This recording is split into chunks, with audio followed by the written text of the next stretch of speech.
Essa aqui é uma BMW 328. Chegou aqui para nós ver a turbina dele. A gente vai tirar a turbina dele aqui ainda, né?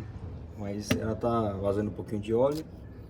O cliente falou que tá baixando o óleo dele, né? Foi feito um serviço no motor e ela tá consumindo um pouquinho de óleo. Principalmente quando o motor esquenta bem, ela começa a fumaçar, fazer fumaça no escapamento.